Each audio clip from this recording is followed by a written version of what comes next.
Good morning, good afternoon, depending on where you are.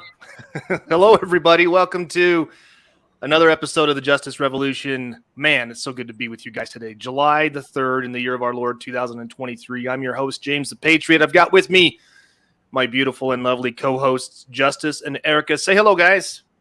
Hey, everybody. Happy pre-4th of July, everyone. Yeah, when I said say hello, not at the same time. I mean, got to take turns there.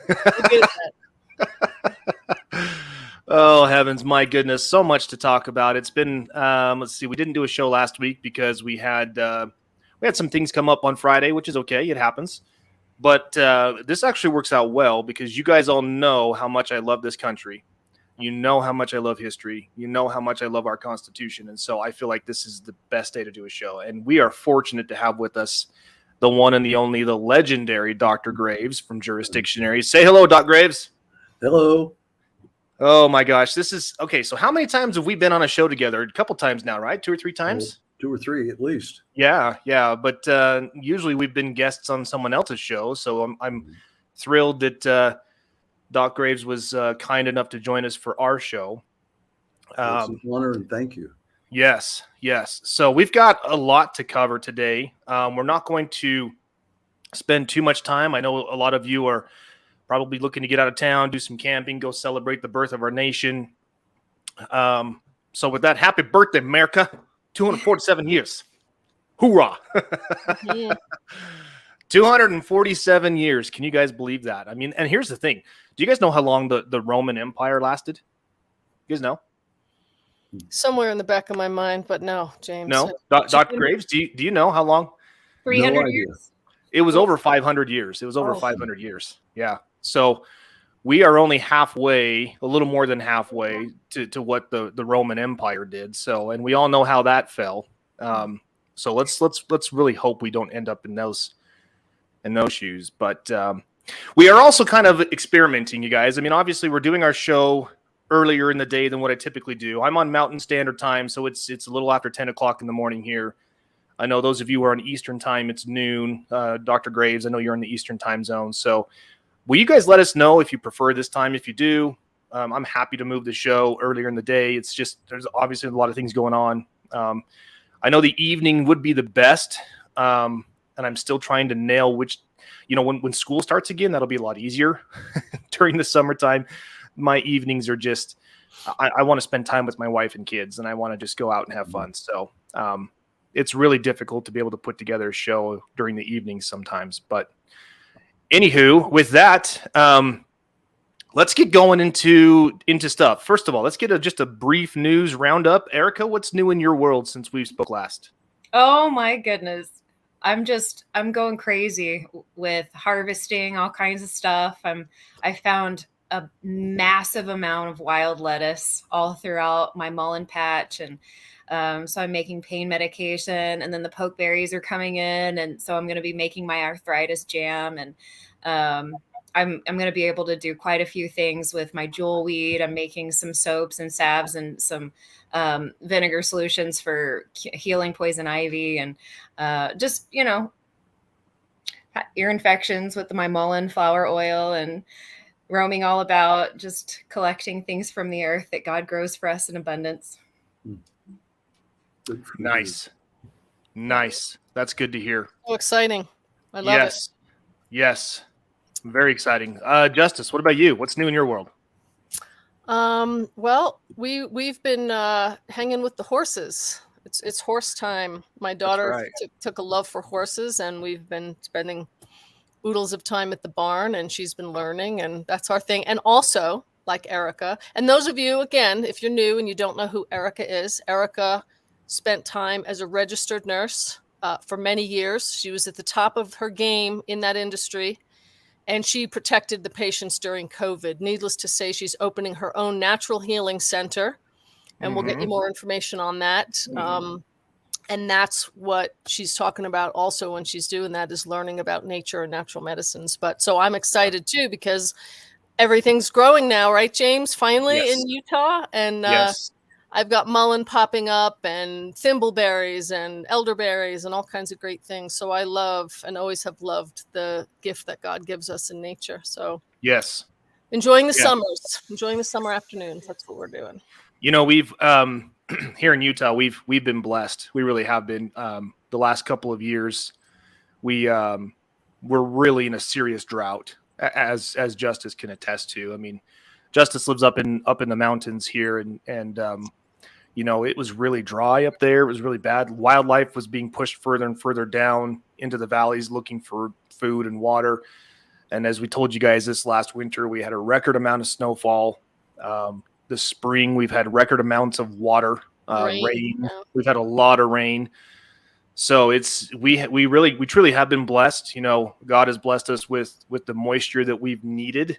Our farmers have plenty of water to water their crops.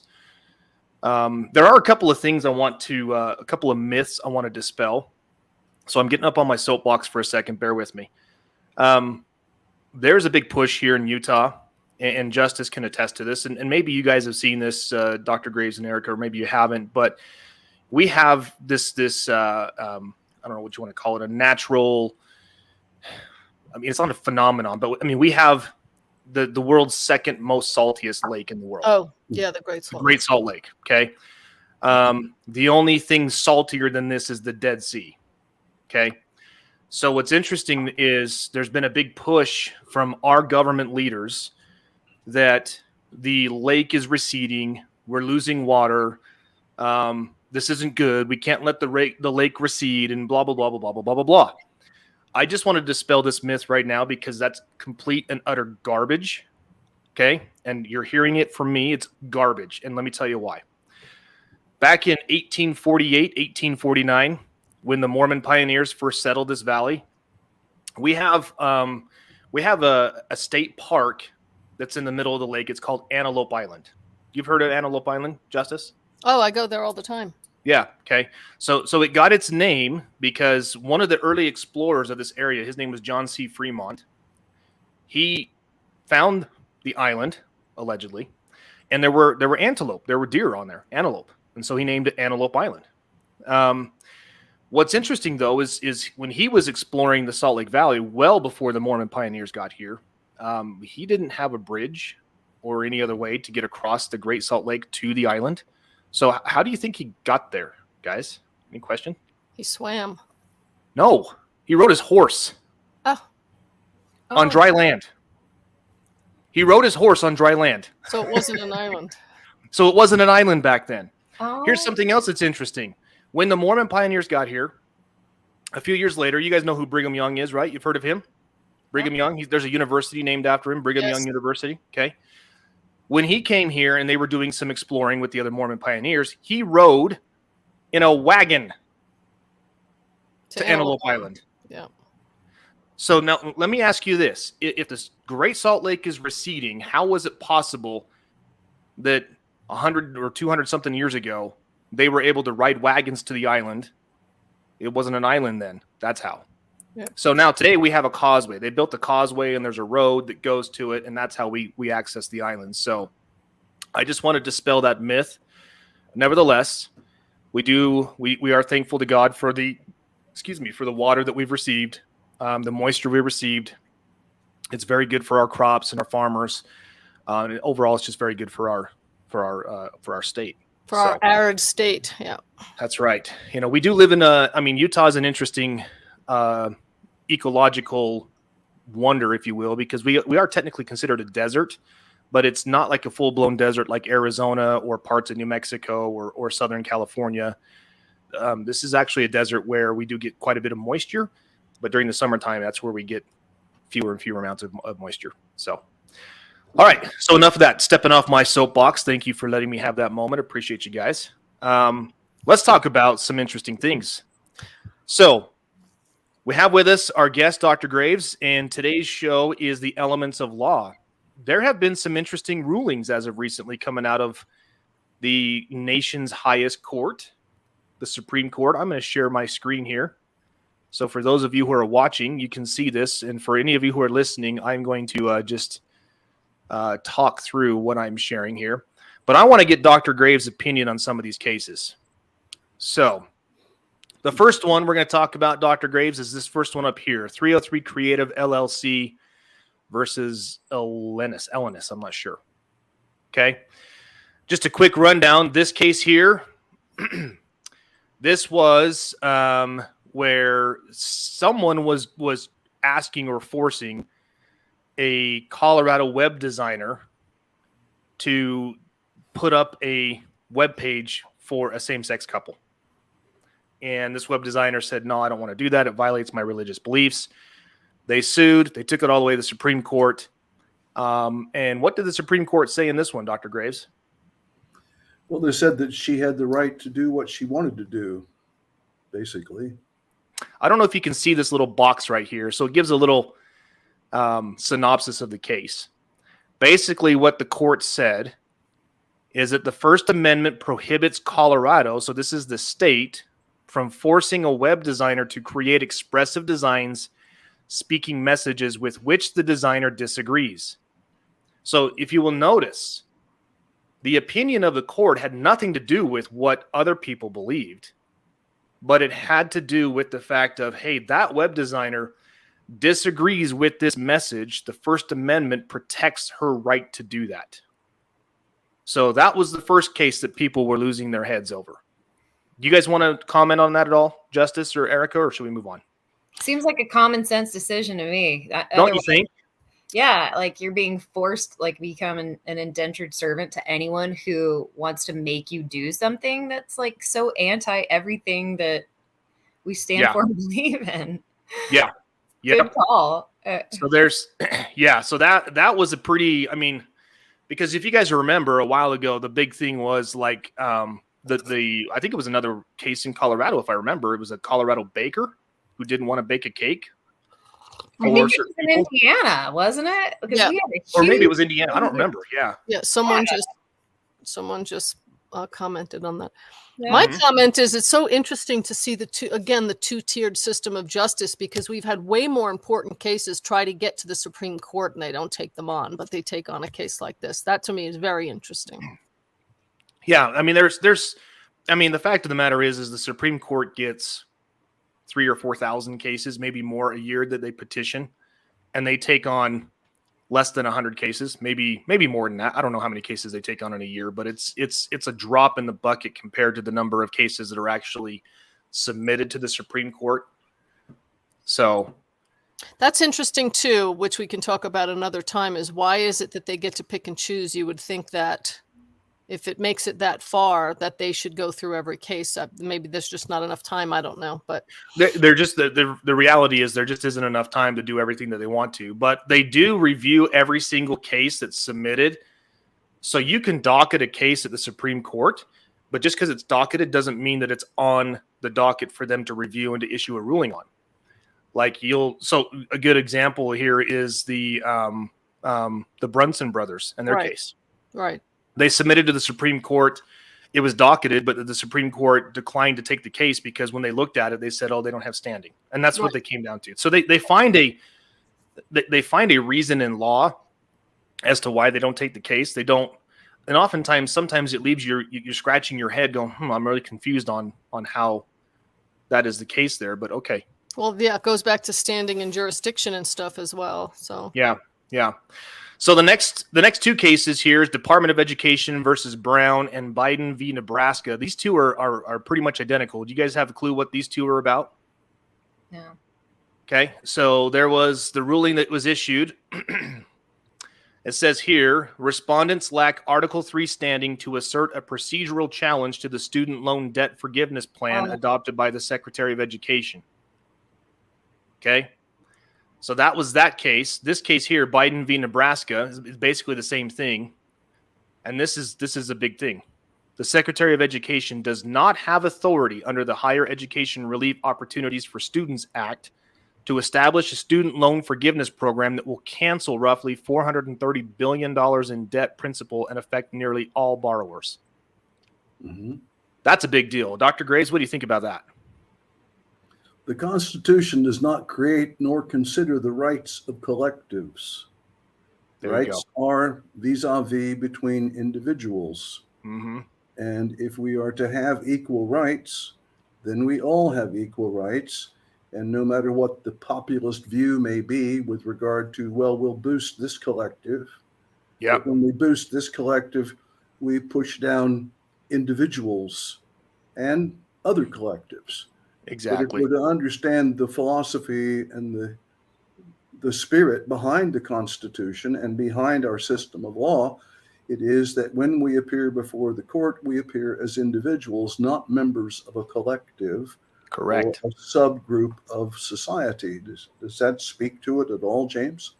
Yeah, I mean, that's exactly what they said. I mean, this is a really lengthy decision, so I won't open it up and look at it. But that's essentially the nuts and bolts of the opinion was just that, was you're asking us to put one collective group above another. Mm-hmm. And that's not how that's not how number one, the Constitution doesn't allow that. Number two, that would grant certain rights and privileges over another group, and the Constitution doesn't allow that. We're going to we're actually going to touch on that here in another case in just a second. So all these people who were upset, I mean, all these, and I say kids because that's what they were. They just took out all these student loans to go to college, and then they get out of college, they can't get a job in the field that they were looking in, and now they're saddled with massive amounts of student debt. You know, I look at that and go, hey, I feel for you, but no one forced you into getting a student loan. 100%. I mean, when I didn't finish college, but I took a couple semesters and I paid for it out of my pocket. I didn't want to get into a student loan. I mean, don't get me wrong. I was tempted. I looked at it, but I was like, no, I don't want to do that. I don't like the idea of deferring things down the road, kicking the can down the road, and things will change. That nobody knows the future. I know where I am right now, right today. So that's exactly what this would have done. Not only that, think of the institutions that gave the $430 billion. You're just going to write that off? I mean, who's going to make them whole? Well, then retroactively, everyone that took out a student loan and paid for it would have to get their money back. Exactly. This goes along the same lines. Here's something that I find interesting. You're seeing a big push right now, and maybe you guys can touch on this, Dr. Graves, you as well. You're seeing a big push in some states, and I'm not going to name the states, but you'll know what I'm talking about, for reparations. That's the funniest thing. I knew I'd get a kick out of you, James. Yeah. What's that? Where do I sign up? Exactly. Yeah. I have Irish blood. I want my reparations. Exactly. Irish slavery. I have an 8th Cherokee, and my people got sent to Oklahoma. So, I was just kidding. That's funny, Dr. Graves. I've got Cherokee blood in my family history too. So where's my reparations? Well, what we're trying to do, and what you are certainly championing the cause, and we appreciate that so much, James and Justice and Erica, is that when we get down to understanding the mechanism of good government, that comes down to the rights of individuals with regard to each other, not the rights of a collective or a subgroup of society. And this is all arisen. Actually, there's a book that I could recommend by Clarence Carson. It was called The World in the Grip of an Idea. And he talks about the rise of this collective thinking, and that a collective has a right that exists beyond the rights of individuals, which is totally contrary to my understanding of what this constitutional republic is supposed to be providing for the rest of us in the way of opportunities to exist and live among all these other people that have the gimme attitude. Yeah. Yep. Well, that's excuse me. That's what I see coming. Like this decision here in Biden v. Nebraska, where they're talking about that the Secretary of Education does not have authority under this act to just willy-nilly cancel the student debt. I see a challenge like this coming, or this could be the precedent that would be applied in a challenge if somebody were to take on this whole reparations thing. So that's just my 2 cents. Take it for what it's worth. One of the things that Dr. Graves touched on, and this is probably the biggest one, this case here, Students for Fair Admissions, Inc. versus President and Fellows of Harvard College. You guys know what this case was about just before I pull up the synopsis? Been picking flowers. I don't know. So, 2 words: affirmative action. Yep. Let's just touch on that real quick. What was the basis of affirmative action when it was? I mean, never mind, it never should have been instituted. But what was the basis on that? Do you guys know, or should I just ask Dr. Graves on this one? Yeah, go for it. I mean, affirmative. The word affirmative means, you know, it was supposed to decrease discrimination, right? Like that was the spirit behind it. I think, but it just ended up putting people who weren't really qualified to do things in positions just because of their color. Or there you go. And restricting the rights of people who were better qualified, right, regardless of the color of their skin or their gender or anything else, putting them aside. And once again, this idea of the collective, again, this World in the Grip of an Idea by Clarence Carson, I recommend it. The idea that somehow the collective now stands in the position of an individual, or that a corporation stands in the position of we who are the individuals. We are America, not General Motors. I love General Motors. I have 2 General Motors vehicles. But when we go to court, they have to be on an equal par with me, or this isn't America anymore. And that's what I know and appreciate you wonderful people for, raising the hue and cry. We can restore America when we understand the geometry on which and by which it is built and established. Yeah. That's the premise of affirmative action. Batty Mama 3 says it best. Affirmative action, supposedly anti-racism. So here's what's interesting. This case was actually started and brought, from my understanding, by I'm not classifying anybody, because in my mind we're all equal, because we are. But from my understanding, there was an Asian American who was trying to get into Harvard, had some of the highest scores, had on paper had everything that Harvard would want, and they wouldn't let him in because it didn't fit within the affirmative action thing. So that's where they brought this case. So what did the Supreme Court say? Well, let's find out. They said the admissions programs at Harvard College and the University of North Carolina violate the Equal Protection Clause of the 14th Amendment. Oh my gosh, can you freaking believe that? It's about time. Did they swap out all the U.S. Supreme Court people? What is going on? This is crazy. What'd you say? How many years have they been pushing this affirmative action stuff? How many years? Right. From my understanding, it's almost over 50 years. That is insane.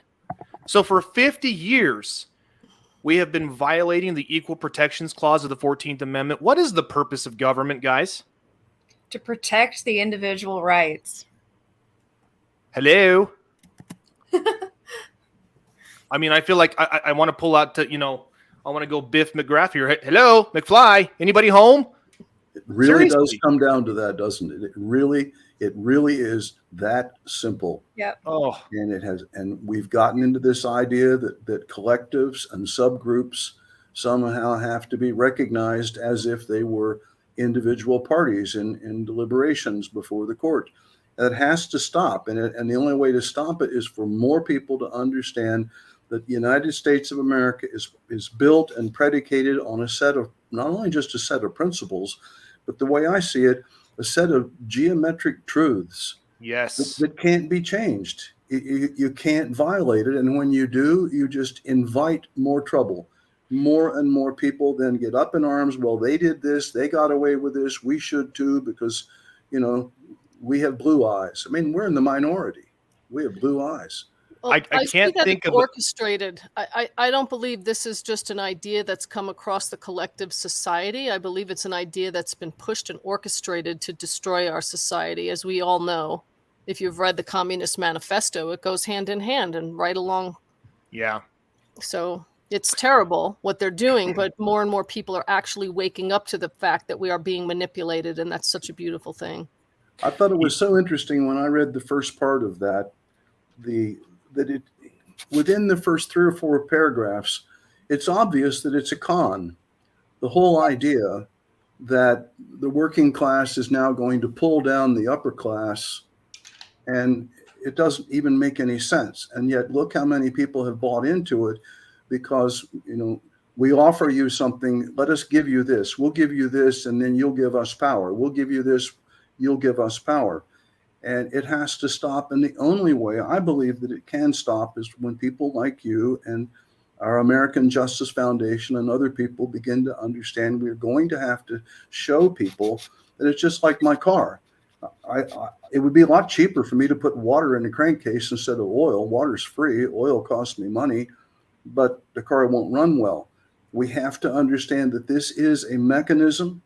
It operates according to a set of principles that cannot be violated. That's the definition of principle. It's something that can't be violated. And I applaud you people. Keep on keeping on and raise the hue and cry and tell this world that we have something really, really good here, but we can't pollute it to satisfy the whims and avarice of groups of individuals who think that somehow they ought to be treated differently.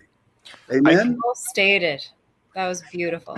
I can think of no better segue to our next topic here than what Dr. Graves just said. Because he talks about, you know, and I love that analogy, right? You can't put water in a combustible engine. I mean, if it's a hydrogen engine, maybe. But if it's a combustible engine, it requires some type of fuel that is combustible, i.e. gasoline or diesel fuel, right? That's a little dig for diesel for we the people. So these are basic principles, right? What are basic principles? Oh my gosh, what do I have up on the screen now, guys, for those of you who are watching?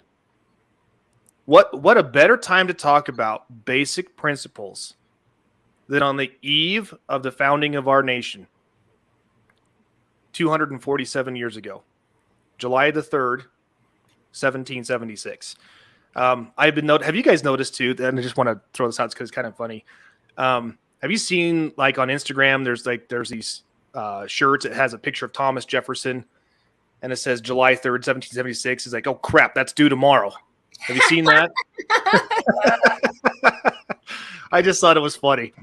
But I have up on the screen, this is not the Declaration of Independence that we all know.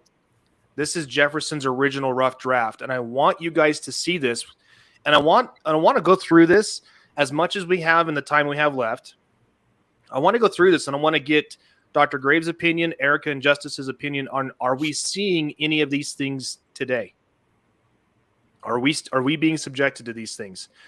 So I'm going to read this because this is such a good document, and this really will help you tie in to understand where Jefferson was, who he was as a man, what he believed, and where he felt we needed to go. And then we'll talk about why this wasn't the,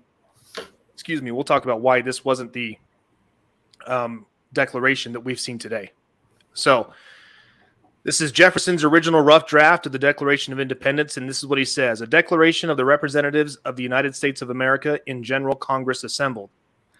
When in the course of human events, it becomes necessary for a people to advance from that subordination in which they have hitherto remained, and to assume among the powers of the earth the equal and independent station to which the laws of nature and of nature's God entitle them, a decent respect to the opinions of mankind, which requires that they should declare the causes which impel them to the change. What are your thoughts on that paragraph there so far? 100%. Yeah, I love it. It's like, it starts out by saying, you know what? We'll give you reasons. Here we go. Okay. Yep. All right. So what are those reasons? Well, second paragraph. We hold these truths to be sacred and undeniable, that all men are created equal and independent, that from that equal creation they derive rights inherent and inalienable, among which are the preservation of life and liberty and the pursuit of happiness. That to secure these ends, governments are instituted among men, deriving their just powers from the consent of the governed, that whenever any form of government shall become destructive of these ends, Mhm. it is the right of the people to alter or to abolish it and to institute new government, Mm-hmm. Amen. laying its foundation on such principles and organizing its powers in such form as to them shall seem most likely to affect their safety and happiness. I'm going to stop right there. What do you guys think so far? I don't think we need to throw out what we have. I think we need to restore in the minds of the people what we have so they can understand it. We need education. We need what I learned in law school to be taught, begin to be taught in first grade and carried all the way through 12th grade. Yeah. There's no reason why the lawyers should be the only ones that are taught anything about this thing called justice. Yep. Yeah, and it's not the government structure, it's the corrupt people inside it that need to be replaced. Well, Dr. Graves, I mean, I like to think that some of those people that we see as corrupt, we all operate out of self-interest. There's none of us that don't operate out of self-interest. When in our finest hour, we are not self-interested. But I think a lot of the things that are going on just because people are ignorant. They don't know. And so we go to the polls. We think that's the only power we have. James certainly understands that we have all kinds of power in the courts, which are created for the people, but the people don't know these things. And I firmly believe, I may not live to see it, but I firmly believe that when we are able to get into the home schools, which I believe are just waiting open-armed for us to bring this education to them about what America is, what is it really all about, and then from there into the private schools, and then eventually get into the public schools, and then everything is going to be so much better as America lifts this lamp for the rest of the world to see, hey, it really works. It does. You know, the Dr. Graves hit the nail on the head. It's not that these things shouldn't be taught. These things should be taught, but they're not, because we have evil organizations that have usurped the power that is granted to them by we the people and have decided that, oh, we can't let the everyday man and woman know this information. If we do, then the game is up and we're out. Right. So I mean, I highlighted something up on the screen there. Erica, can you see that? It's the right of the people to alter. Okay, so Dr. Graves hits the nail on the head. We don't need to abolish what we have. Right. I mean, you guys need to understand. Thomas Jefferson, the rest of our founding fathers, they put their lives, their liberty, and their fortunes on the line, and a lot of them lost their lives to give us the great experiment in self-governance. Yes. There's nothing wrong with the system. Right. The people in the system are what's wrong with the system. That's what needs to change. So if according to... And not all of them. Exactly. So here's the thing. These words that Thomas Jefferson put down, I mean, these aren't just because of what he believes. You guys, it says right here, to which the laws of nature and of nature's God entitled them. These are things that they just knew. You got to understand and remember that at this time, I mean, 200 or 300 years before that, the people were ticked at the King of England.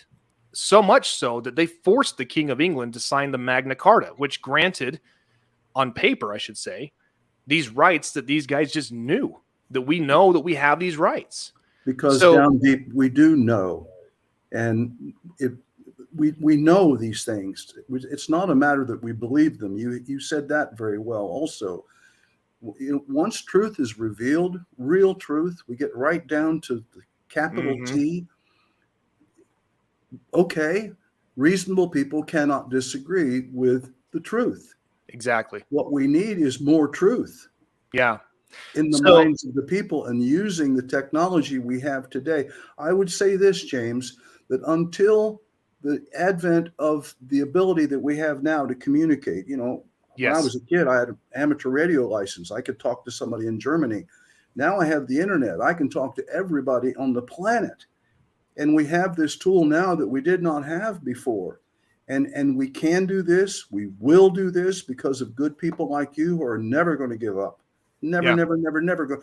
And do you think George Washington was going to give up when things weren't going well there at Valley Forge? No. Oh, no. They knew that they had to do this. It was imperative that nature's God demands that they do this, because sooner or later we are going to have peace on this planet everywhere, including Uganda. Yeah. You know, what's interesting, does anybody know? I'm just curious. Again, I love throwing out little bits of just useless information sometimes. Do you guys know when the printing press was invented? When?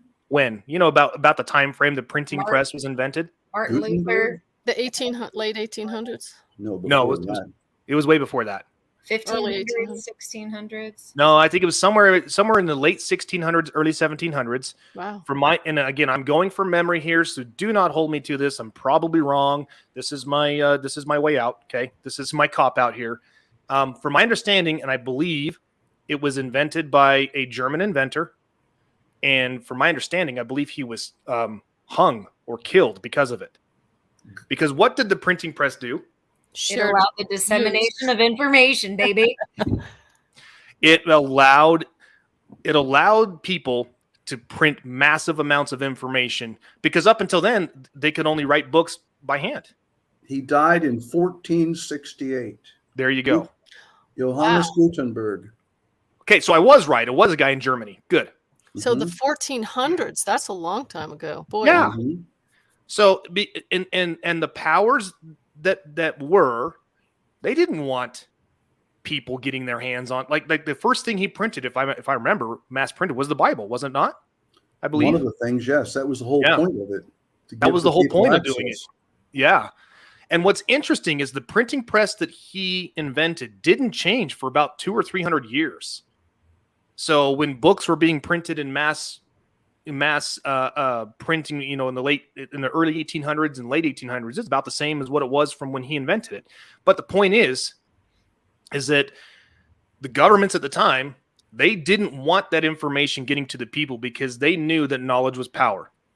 So we know that it is a right of the people to alter the government if it's not working. However, this is the next thing, and I love that Jefferson put this in here. He says, prudence indeed will dictate that governments long established should not be changed for light and transient causes.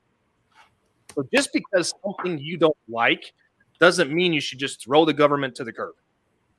Thank you. Okay. And accordingly, all experience hath shewn that mankind are more disposed to suffer while evils are sufferable than to right themselves by abolishing the forms to which they are accustomed. So Jefferson puts in here and he says, hey, we know that government should not be thrown out for light and transient causes. As a matter of fact, people are more willing to just sit back and suffer, which is so true. But then he says this, and this is what I find is fascinating. But when a long train of abuses and usurpations, begun at this distinguished period and pursuing invariably the same object, evinces a design to subject them to arbitrary power, it is their right, it is their duty to throw off such government and to provide new guards for their future security. Such has been the patient sufferance of these colonies. Okay, I'm going to change a few words because I want to see, does this apply to our world today? Are we seeing some of this stuff? Okay, so when I change some of these words, that's what I'm doing. So for those of you who are listening, I'm going to read the words as it is written, and then I'm going to change it. So this line here, such has been the patient sufferance of these colonies. So I'm going to change this a little bit. Such has been the patient sufferance of these people and states, and such is now the necessity which constrains them to expunge their former systems of government. The history of his, again, the history of his present majesty, I'm going to change a few words. The history of this present government is a history of unremitting injuries and usurpations, among which no one fact stands single or solitary to contradict the uniform tenor of the rest, all of which have in direct object the establishment of an absolute tyranny over we the people. And the line says over these states. To prove this, let let facts be submitted to a candid world, for the truth of which we pledge a faith yet unsullied by falsehood. Okay, so that's really what Jefferson has done here. Is he's just laid out his opening and introductory paragraph. We do that in our lawsuits, right, Dr. Graves? Yes, I fear, though, that people with small minds that have not the opportunity to have read these things, or many people, of course, don't understand how to use the English language properly, that they will continually interpret this and think that they should rise up and tear down that which is the only thing that is, in fact, protecting them and providing for their comforts and abilities at this present moment. Yeah. That is the great fear. A very wise man wrote many, many years ago a book that somehow I was led to read, big 600-page book. And it begins saying that the blind force of the people, and just to cut out several paragraphs, but the bottom line, he says, the blind force of the people, unregulated, will destroy itself. So we need the regulation. Anarchy is not a good result, because anarchy always results in tyranny to put down the anarchy. We don't want tyranny to put down the anarchy. The rebellion against the leaders must not be interpreted as a rebellion against our constitutional form of government, which we must preserve above all things. Yes. So what we're trying to get across here, people, is I want to see the parallels between the colonial times and today, but do not misinterpret what we are saying. I am not saying rise up in arms and throw this. That is absolutely not what I'm saying, because that is not the solution. The solution's already here. We're seeing it. We're seeing the solutions come from the Supreme Court. Now, mind you, I love this, and I'm going to get off on a little tangent here again. I don't know if you saw this, Dr. Graves, but Justice Clarence Thomas, he took a personal dig at Justice Jackson. And basically he says her continued view of how everything in this world is racist is really going to hurt her and her decisions. And that's ultimately what he came down. What I love about Justice Clarence Thomas, he doesn't look at things based on color, black or white. He looks at things according to God's law, the law of nations, the law of nature, and says, okay, does this make sense? Does it violate the common law? If it violates the common law, then obviously there's other laws that it violates. But if it doesn't, okay, now how does this apply to the facts of the case?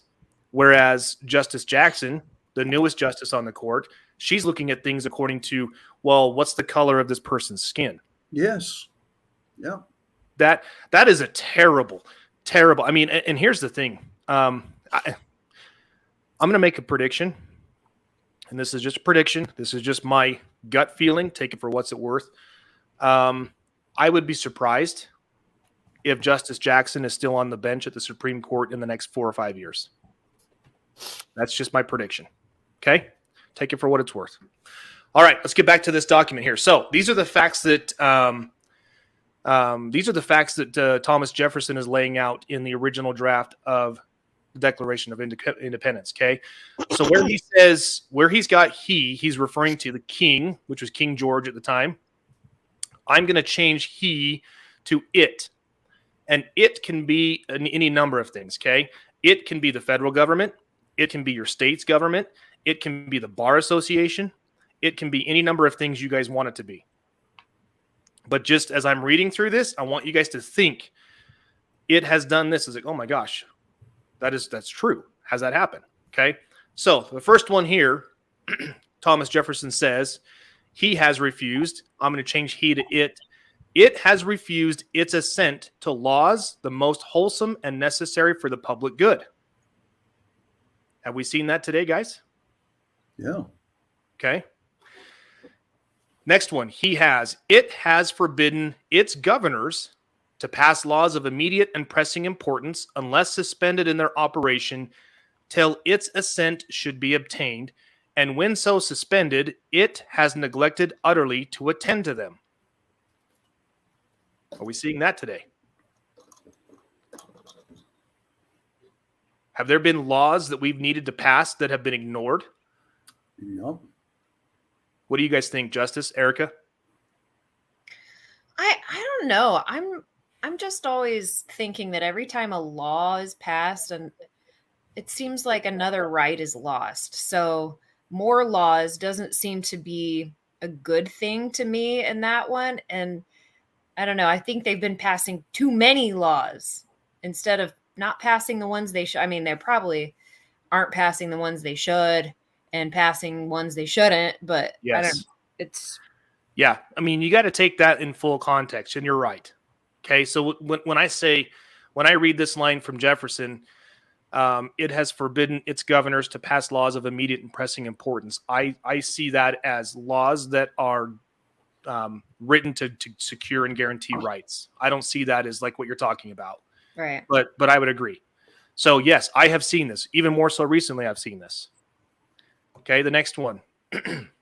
It has refused to pass other laws for the accommodation of large districts of people unless those people would relinquish the right of representation, a right that's a hard word, inestimable to them, formidable to tyrants alone.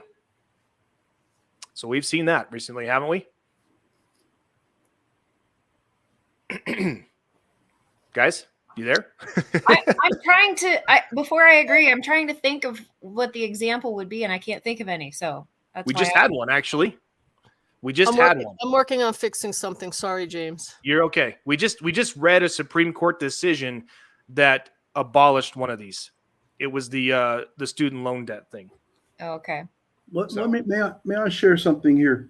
Go ahead. It won't take long.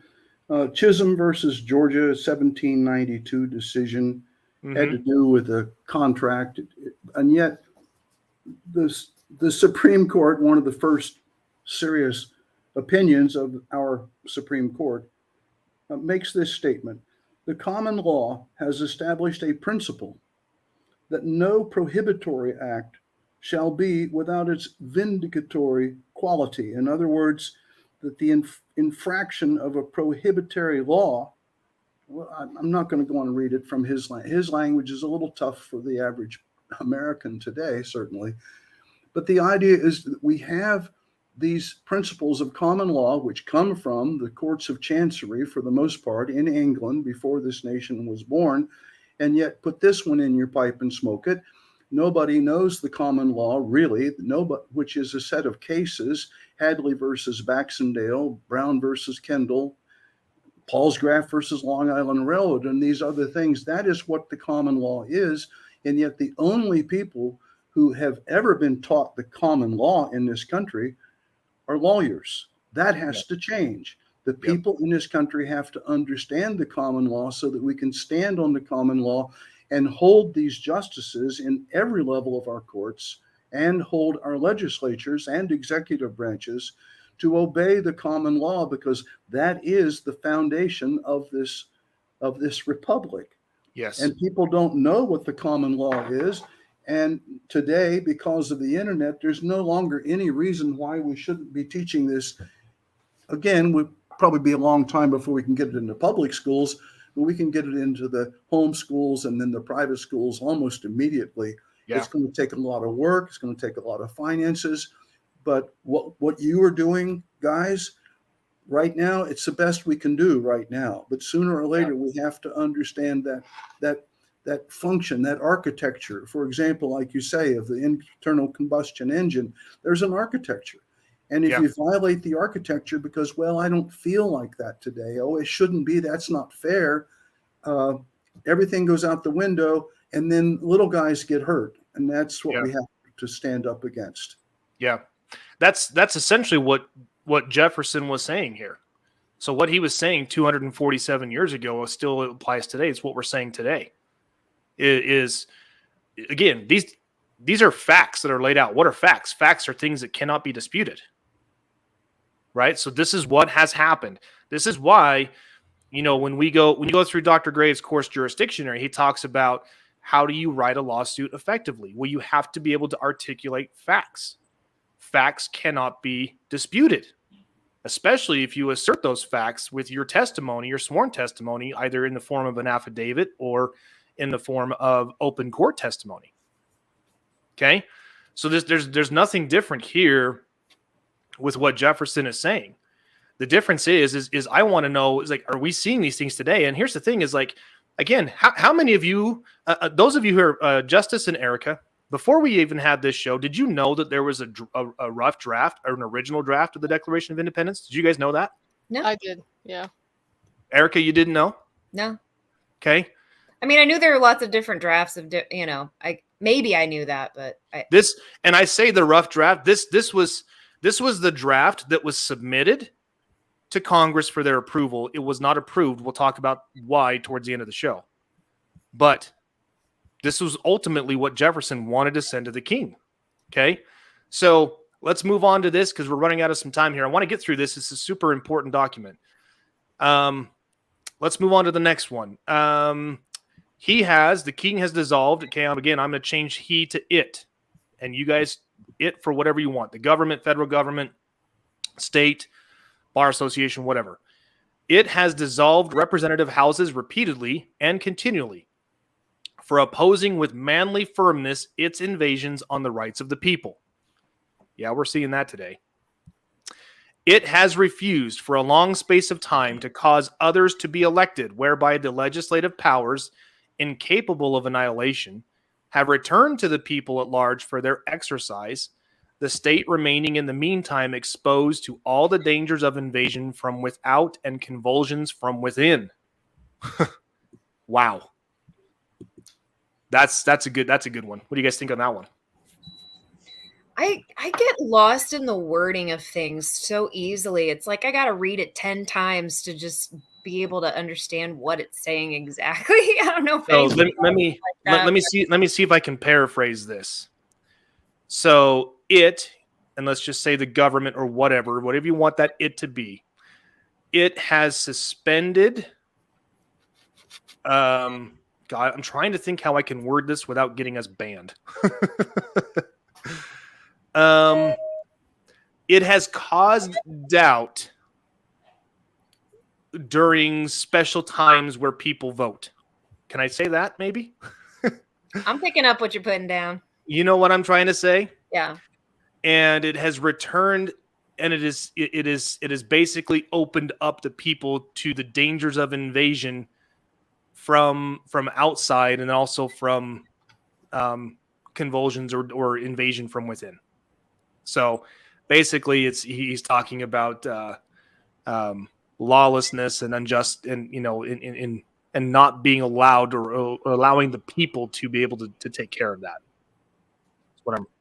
That's my Cliff's Notes version of that. So all right, let's move on to the next one. It has endeavored to prevent the population of these states, for that purpose obstructing the laws of naturalization of foreigners, refusing to pass others to encourage their migrations hither, and raising the conditions of new appropriations of lands. You mean to tell me that in 1775, 1776, that the king was refusing to enforce immigration laws? Get out of here. Can you guys believe that?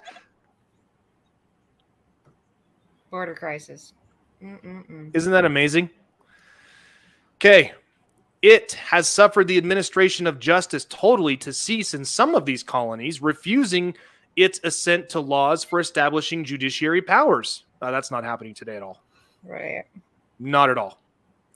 It has made our judges dependent on its will alone for the tenure of their offices and amount of their salaries. Oh, that's absolutely not happening today, is it, Dr. Graves?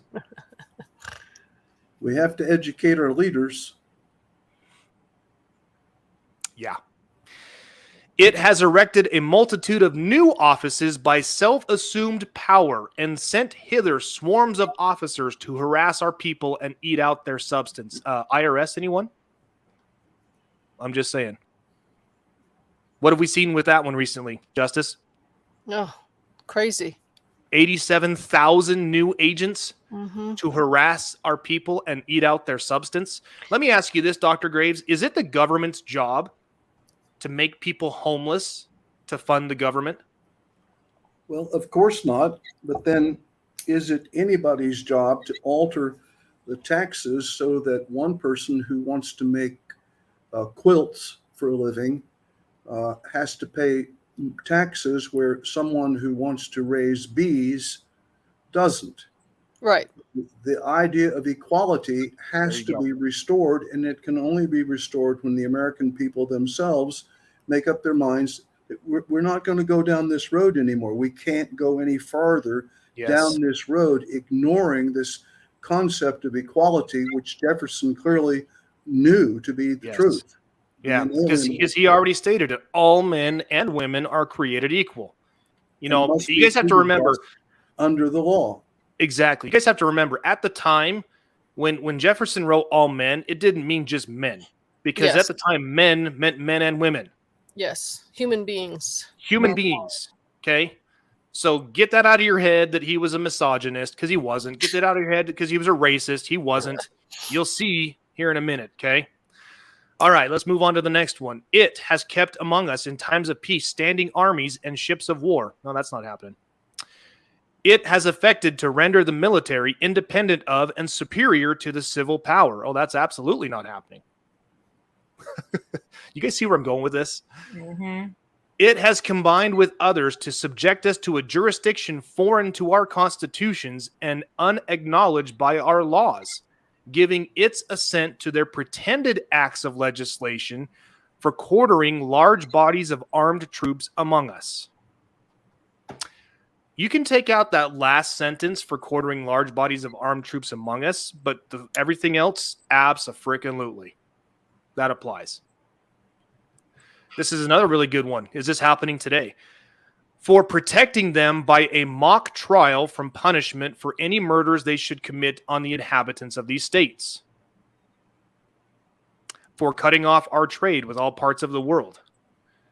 For imposing taxes on us without our consent. There you go, Dr. Graves. For depriving us of the benefits of trial by jury. Is that happening today? Traffic court, anyone? I'm just saying. It happens all the time. For transporting us beyond seas to be tried for pretended offenses, for taking away our charters and altering fundamentally the forms of our governments, for suspending our own legislatures and declaring themselves invested with power to legislate for us in all cases whatsoever. That right there is the federal frickin' government, people. Mm-hmm. Whatever those people in Congress put, that is the law of the land, and you have to accept it. Whether or not it violates the Constitution is irrelevant. Okay? The king has abdicated, in this case, the government, it has abdicated government here, withdrawing its governors and declaring us out of its allegiance and protection. It has plundered our seas, ravaged our coasts, burned our towns, and destroyed the lives of our people. You guys just interpret that how you will. But I'm telling you, we're seeing this. Yeah, we're seeing it. It is at this time transporting large armies of foreign mercenaries to complete the works of death, desolation, and tyranny, already begun with circumstances of cruelty and, I'm not sure what this word is, perfidy, unworthy the head of a civilized nation. It has endeavored to bring on the inhabitants of our frontiers, the merciless Indian savages. Now, again, this was back in 1775, whose known rule of warfare is an undistinguished destruction of all ages, sexes, and conditions of existence. Okay, I'm just going to talk about that for a minute. The Native Americans, they didn't believe in a civilized form of warfare. You guys ever hear of a war party? You ever hear that? Mm-hmm. Dr. Graves, do you know what a war party was? Yeah, it's a group of guys going out to cause havoc. Okay. It was absolutely a group of warriors from one particular tribe, and they went and made war on another tribe, and they didn't care if you were a man, woman, or child. They killed everything and everyone. That's who the people were. That's what the colonists encountered when they lived here in the original 13 colonies. So I don't think we're seeing this as much today, but again, translate this to what you will. It has endeavored to bring on the inhabitants of our frontiers the merciless, I would just change Indian savages to human trafficking. Mm-hmm. Okay? We're going to get onto the next part here in a second. It has incited, excuse me, it has incited treasonable insurrections in our fellow subjects with the allurements of forfeiture and confiscation of our property. Oh, that's not happening at all. We're from the ATF, and we have this, and we're going to go ahead and just take all your guns. Is that happening at all? They're trying. Houses, a car, everything. Are we seeing government agencies confiscate property without the right of a trial by jury? Absolutely. They're culling chickens, saying that they're swabbing their beaks and that they're testing positive for the avian flu. Yep. Oh, and because it tests positive for the avian, we have to confiscate them all, or we have to destroy them all. Mm-hmm. My question is, are they eating commercial feed or are they free-range chickens? Yeah. Let's not go down that rabbit hole. Okay. These next 3 paragraphs, I want you guys to pay close attention to, because unfortunately, these 3 paragraphs here were taken out of the Declaration of Independence that we all know today. All right. So this was back in 1775. Again, this is the king, but I'm going to change the words he and his to it and its, so you guys can understand. It has waged cruel war against human nature itself, violating its most sacred rights of life and liberty in the persons of a distant people who never offended it, captivating and carrying them into slavery in another hemisphere, or to incur miserable death in their transportation thither. This piratical warfare, the opprobrium of infidel powers, is the warfare of the Christian, okay, this is what it says originally, of the Christian king of Great Britain. I'm going to change that phrase, is the warfare of, you put in what you want, government, state government, federal government, bar association, whatever. Determined to keep open a market where men, and I'm going to change this to men, women, and children, should be bought and sold. It has prostituted its negative for suppressing every legislative attempt to prohibit or to restrain this, boy, these words are tough, this execrable commerce, and that this assemblage of horrors might want no fact of distinguished dye. It is now exciting those very people to rise in arms among us and to purchase that liberty of which it has deprived them, and murdering the people upon whom it also obtruded them, thus paying off former crimes committed against the liberties of one people with crimes which it urges them to commit against the lives of another. Is this happening today? Absolutely. How? Everything we see. I mean, history repeats itself, but in different ways. So you've got we're enslaved because technically, if you don't pay your taxes, they'll come with guns. Technically, if you don't do this, they'll come. So it's like a giant mafia, right? It's not a freedom. And then you've got the whole trafficking element of it. So we're enslaved. I just put that in the chat where history repeats itself, but not always in the same way. So it's disguised in a different way. Our rights are being violated. I mean, look at what we went through for 2 years with the mortgage company, right? There's story after story of the violation of rights of people just wanting to live and get along. People just wanting to be left alone. I mean, and this is what I'm saying. These words are Thomas Jefferson's, not mine. Right. Now I'm going to ask you guys: are these words right here, this paragraph, are these words of a racist? No. Are these words of someone who enjoyed owning other human beings? No. You wouldn't be putting this on paper, violating its most sacred rights of life and liberty in the persons of a distant people who never offended him. There's nothing different between this back in 1700s where they were enslaving massive amounts of people from Africa, There's nothing different than what's happening now with the human trafficking trade at our southern border.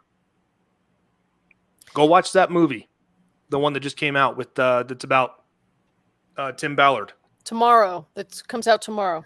Oh, is it come tomorrow? Sound of Yeah. Freedom. Yeah. Freedom. Sound of Freedom. Here's a question. So before you move on, I know Dr. Graves would have a great, where do people get started? I know I recommended your course, howtowinincourt.com, which we can talk about a little bit. But if you were to give, James and Dr. Graves, if you were to give 3 steps that people can do to change it, action items for themselves, that's simple, without having to memorize Black's Law Dictionary or legalese or anything, what would you tell them to do? So let me try this. Okay. I built a 33-foot double-ended catch in my backyard in Atlanta, Georgia. And the first step was to buy a set of plans. Now, I could have just gone out there and just, thrown whatever, just throw it all together and hope it works. But I actually ordered a set of plans that were drawn by a man named John Atkin in 1924. It was a good plan. It was such a good plan, actually, that several people have taken that design and sailed them around the world. And New York Yacht Club called it the Little Ship. And I built it just exactly the way that John Atkin recommended that it be built, according to a set of plans. If we need, we can talk about what's wrong, or we can get around to the idea, well, maybe it's time we start rolling up our sleeves and telling people, how do we fix it? And the way to fix it is to get back to the plan. And the plan's an excellent plan. The plan protects the rights of individuals, but we have to control the judiciary. We have to control the legislative. We have to control the executive that we've given far too much power already, especially since 9/11. And we can get back to the plan. But we can't get back to the plan if we don't know what the plan is. No. And so we have to educate the people and say, look, this is the plan. Please get your mind off of all the negatives and you want this and you want that and this isn't right and God forbid and all this other nonsense that's just destroying us from within and destroying our sense of unity, and go back to the idea of what's it really all about. And Jefferson says it, that in the eyes of God, we're all equal, and in the eyes of our government should be the same. And that one principle, that one landmark, that one lighthouse should be able to guide our ship of state to safe harbor. But if we don't put our eyes on the plan, if I just said, well, I don't like that here, I'm not going to put the keel just that way, I'll do it this way, or I won't make the bowsprit stick out 8 feet like it did, I'll make it 12.5 feet or whatever, I wouldn't have the same thing. I wouldn't have followed the plan.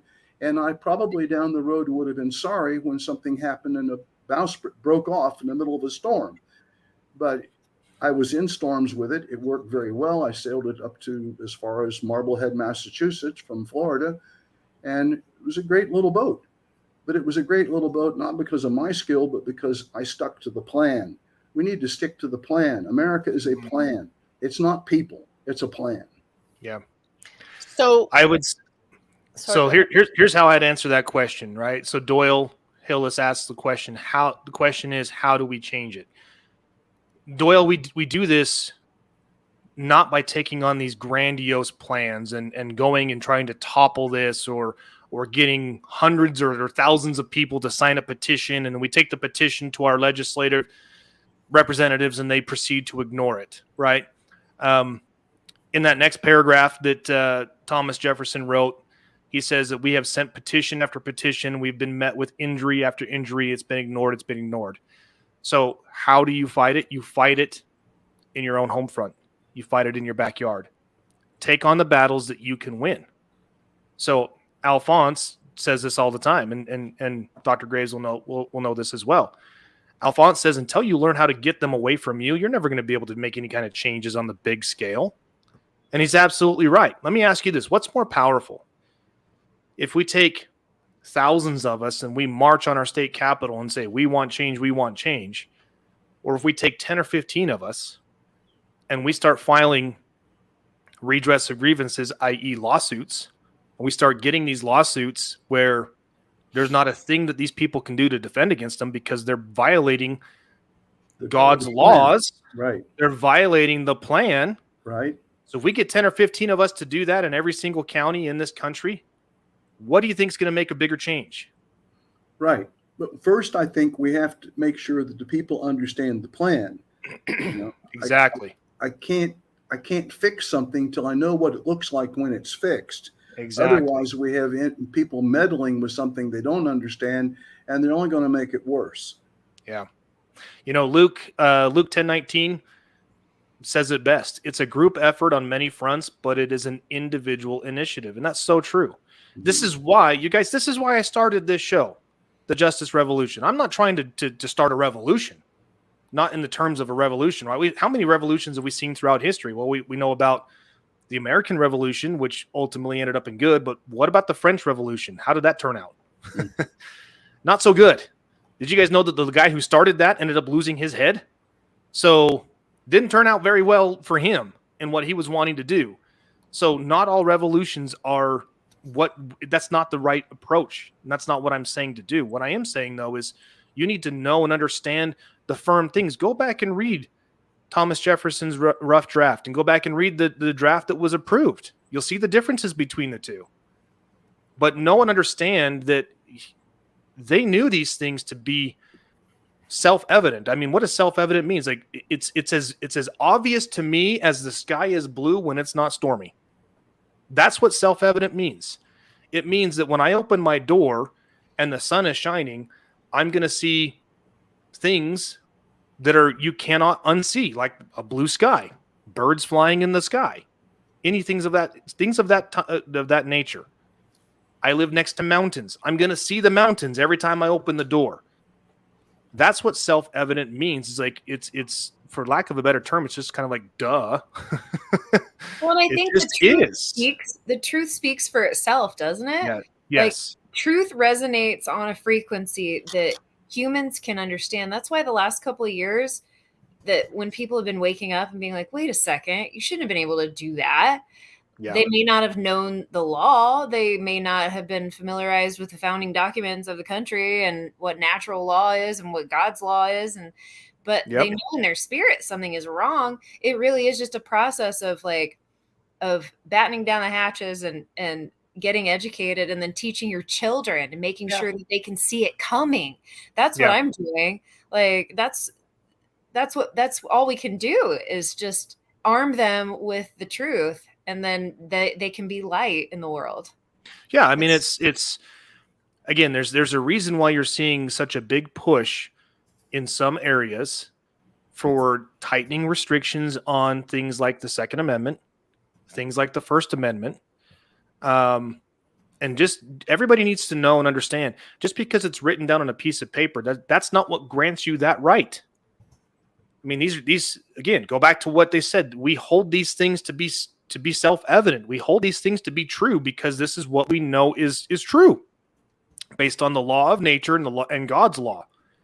So the point that we're trying to make here is, how do you start? How do you change things? You change things at your home front. Starts in the home.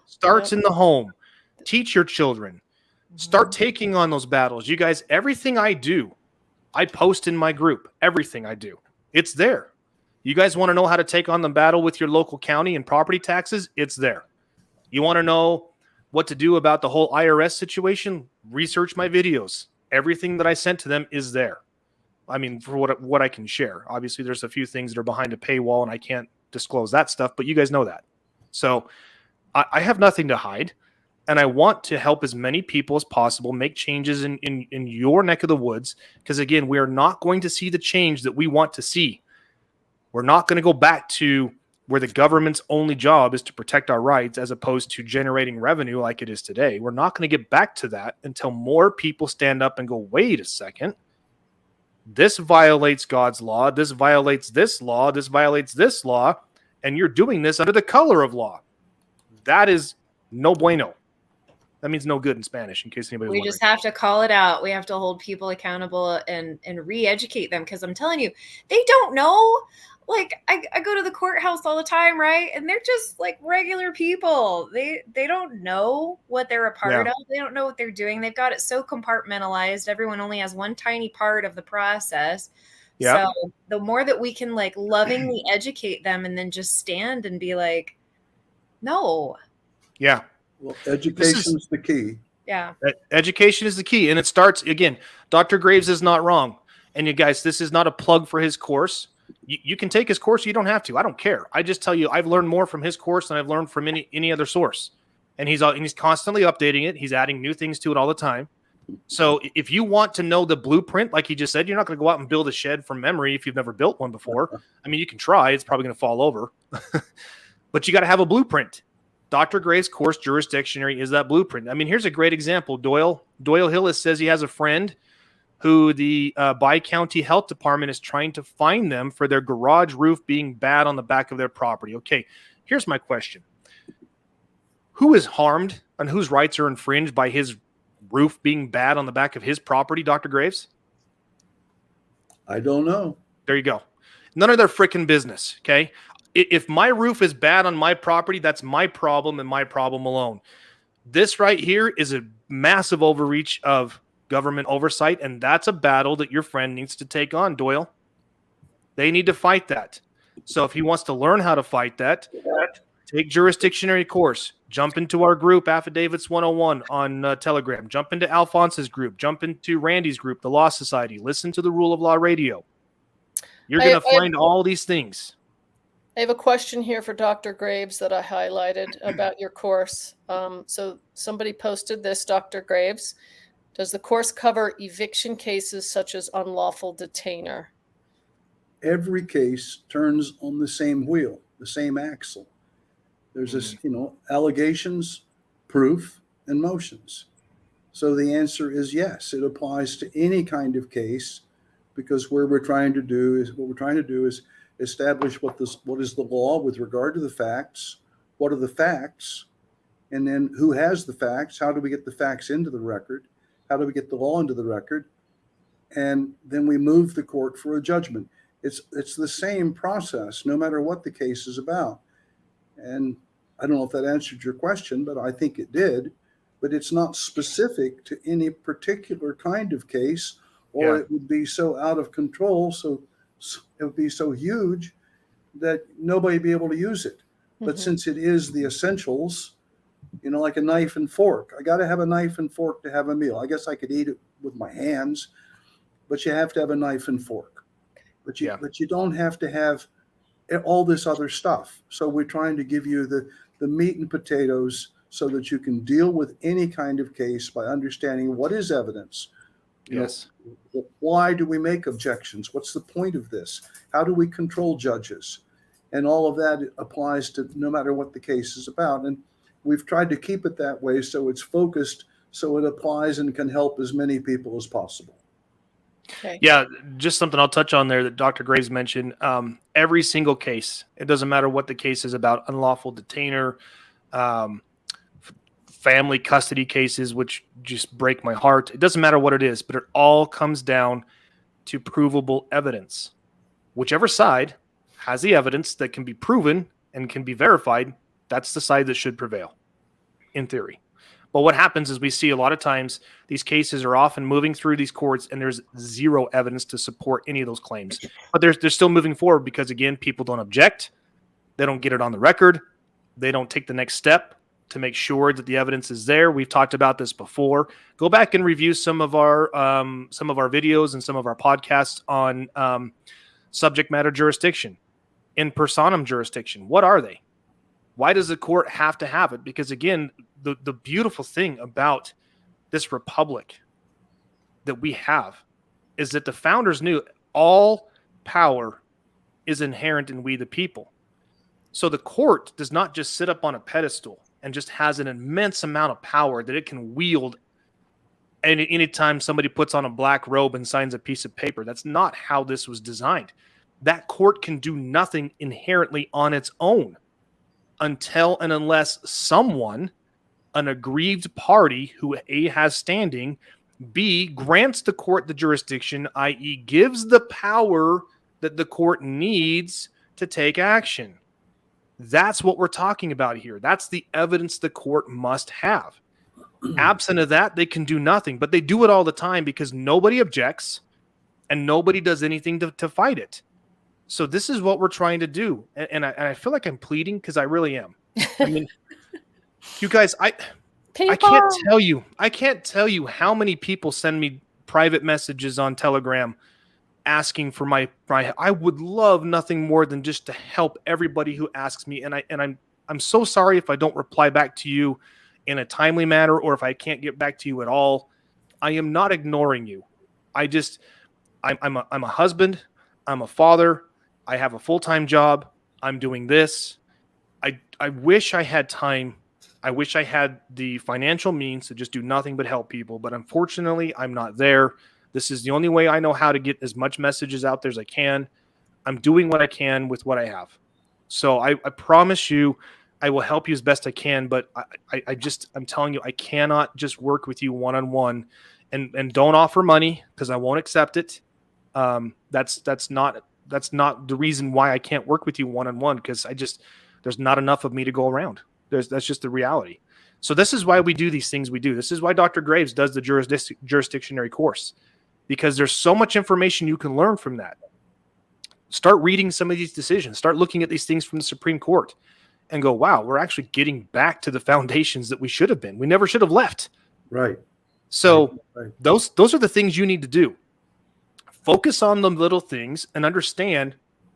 All right. So like Doyle's friend, for example, somebody who claims they have authority saying you must do something. My question to him is, by what authority?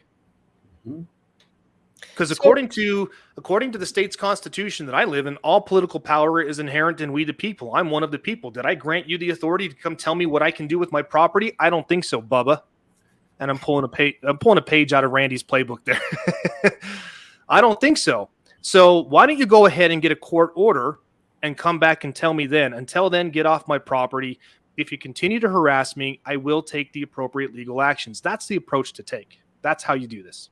Justice, you wanted to say something? I was going to say, on what you were saying, it starts in the home. If you think about everybody teaching their children our founding documents and basic law. So Dr. Graves, tell me what age level could grasp your course? Could people use it in homeschool, and what age would you think it's appropriate for? Well, we've already started an experience would be animated.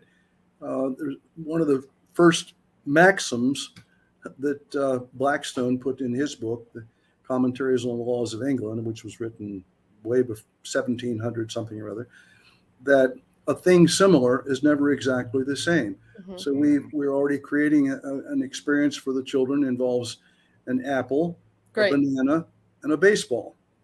Okay. And the video asks the children questions about this. And the result, of course, is that if we do a good job and the schools put it on properly, at the end of that experience, the children begin to realize, gee whiz, well, just because something seems to be like something else, is it really?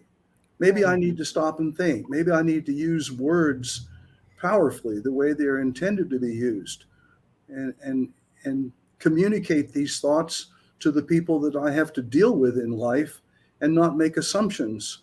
And if that can't be taught to a kindergartner, I believe it can be. I know it can be taught to a first grader.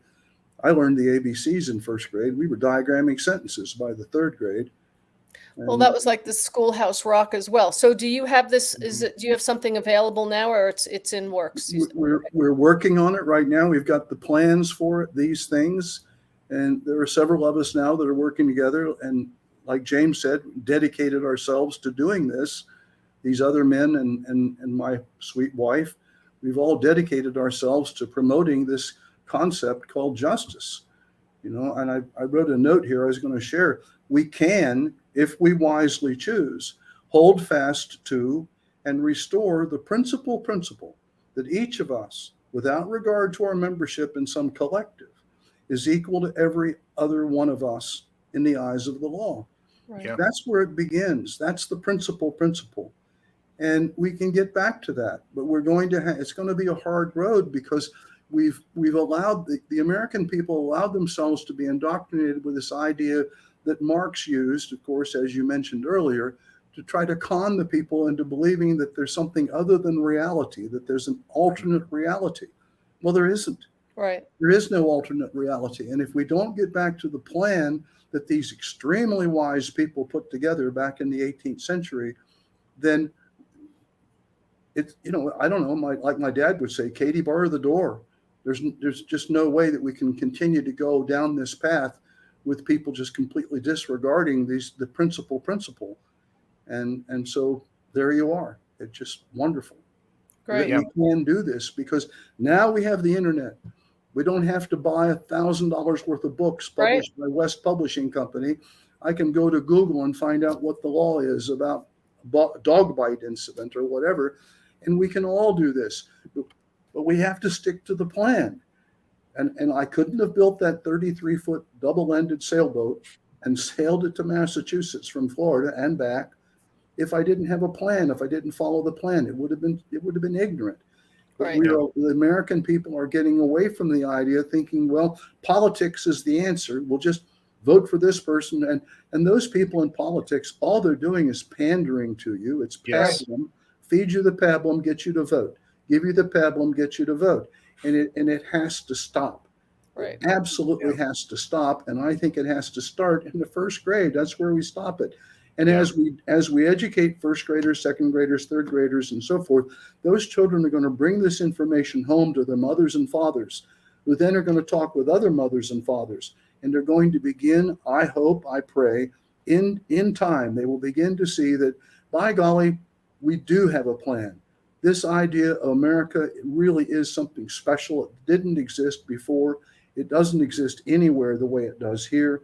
And we can be the people who lift this lamp of liberty for all the world. But it all begins with justice, and justice has to be according to a plan, not according to men and the whims and avarice of individuals.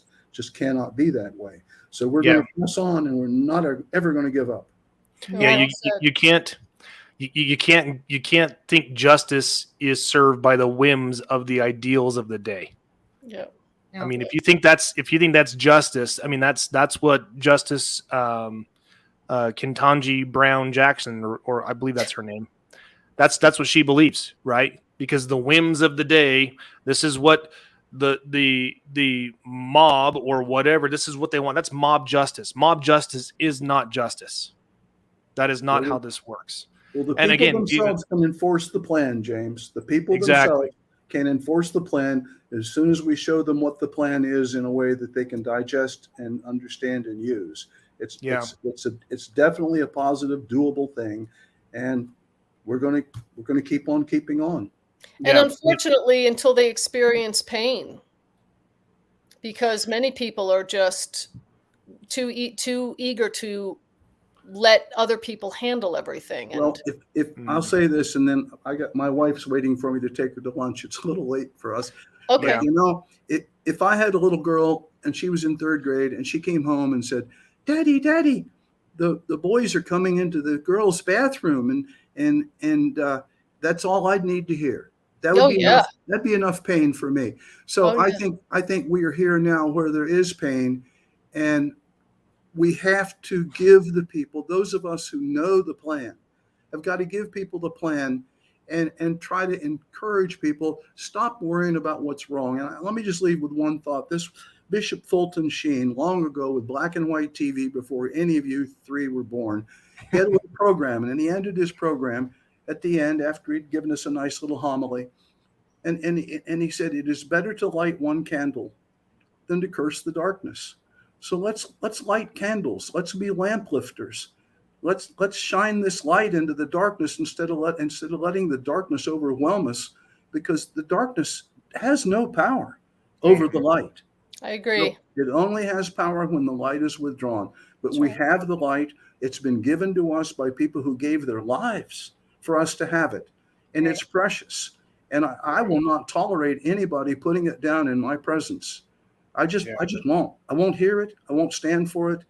And none of us should, and we don't have to. And we can make this country, we can truly make this country, put it back where it belongs, make it sane again. There's a new motto. Yeah. Make America sane again. Yeah, that's a great point. Hey, Dr. Graves, thank you so much for being with us. And I realize you want to take your sweet wife to lunch, and tell her we said hello and enjoy lunch. Thank you for being with us. I'll just reiterate real quick. Dr. Graves hit the nail on the head. You're fooling yourselves if you think you can vote somebody into office. It's going to make these sweeping changes. It's not. This has been going on for too long before any of us were alive. Way long before. I mean, if you want to pinpoint the time frame, go back to 1911, 1912. Look at the history. Look what happened. Look what was implemented back then. Look who was in the administration back then. And that's all I'll say. I'll just leave it at that. So we'll talk again. We will. We'll talk again. Thank you so much. Appreciate you being here. Everyone, thank you so much for joining us for our pre-Independence Day show.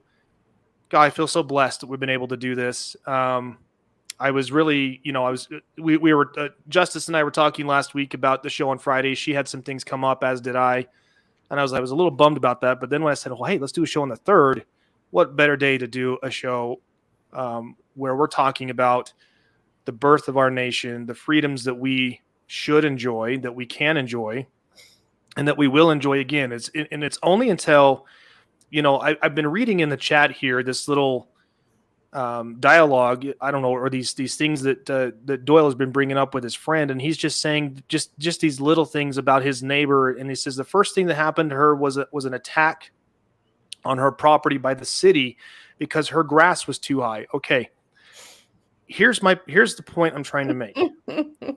Just because you live somewhere does not grant the city, the county, the township, the village, wherever it is that you live, just because you live somewhere does not grant them the authority to tell you what to do with your private property. So out of control. Until we understand that, and until everyone understands that, and see, the problem is we have been, it's like we've said this before, we have been ingrained to believe that any authority is okay. If somebody comes and says, oh, I'm from such and such and I have this authority, then we must yield to that authority. That is not true. That is not true. I mean, we're going to be talking about some other things in some future episodes, some things that people have done to really expose this, but the corruption is so bad and it is so deep and it goes on for so long that it makes it very difficult to fight this. But I'm just telling you, fight your individual battles at your home front. Get your city away from you. Get your town, your village, whatever it is you live in. Get your county away from you. Get the state away from you. Get the federal government away from you. And you do that not by the sword. You do that by the power of the pen. And find your local town groups. There are patriot groups that stand together and go after all these hired servants that think that they can tell us our grass is too long. Yes. Get together with people and tell them the law. Tell them where they're overstepping their boundaries. It takes work, folks. Yeah. I'll give you a really good organization in the beautiful state of Ohio. It's the Ohio Freedom Fighters. So I'm giving a shout out to my friends out there.